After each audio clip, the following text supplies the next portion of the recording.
Bonjour, je suis Marie-Pierre Grillet, formatrice dans le secteur commerce-vente chez Skill & You. Quel est ton rôle au sein de l'école?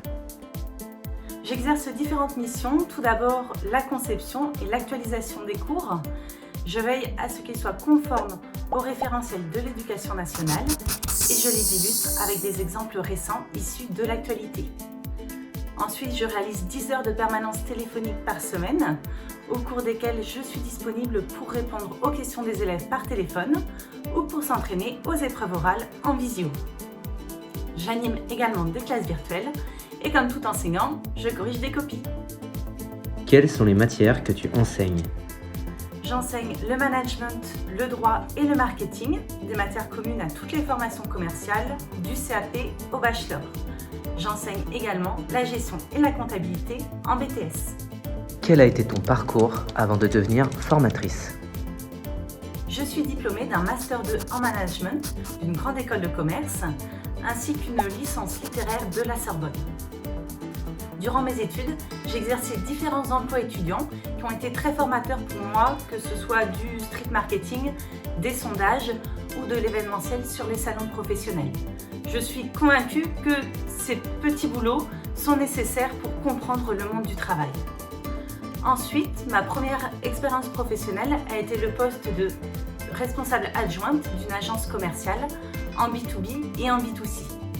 J'y ai découvert la vente, le relationnel client, la fidélisation, mais aussi les objectifs commerciaux. C'est durant cette expérience que j'ai eu l'occasion de former des collaborateurs en contrat d'apprentissage et c'est là que j'ai souhaité devenir formatrice.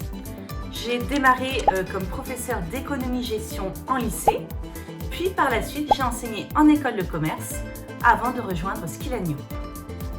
Quels sont les métiers accessibles après un BTS MCO? Après un BTS MCO, vous avez l'embarras du choix puisque de nombreux métiers sont accessibles et surtout des métiers qui recrutent. Tout d'abord celui de conseiller commercial auprès de particuliers ou de professionnels. C'est un métier où le relationnel client est primordial, de la prospection à la fidélisation en passant bien sûr par la vente. C'est aussi un métier avec des possibilités d'évolution comme responsable d'agence ou responsable de clientèle.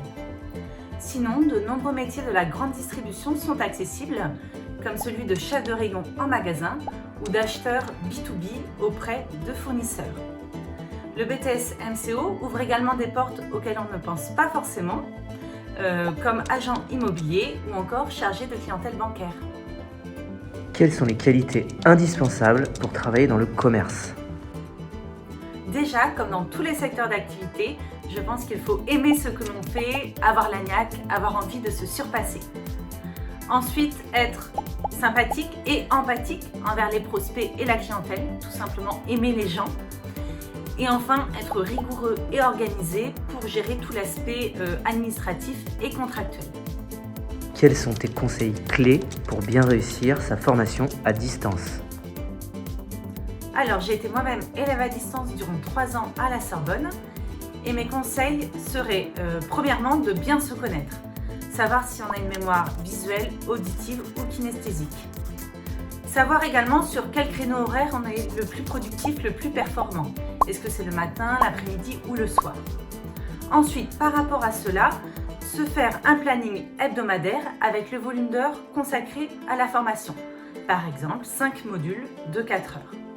Et chaque semaine, se fixer un objectif, comme rendre son devoir de gestion clientèle. Ensuite, il est très important d'avoir une attitude active dans la formation et d'utiliser tous les outils proposés, par exemple participer à une classe virtuelle ou prendre des rendez-vous téléphoniques réguliers avec ses formateurs et son coach.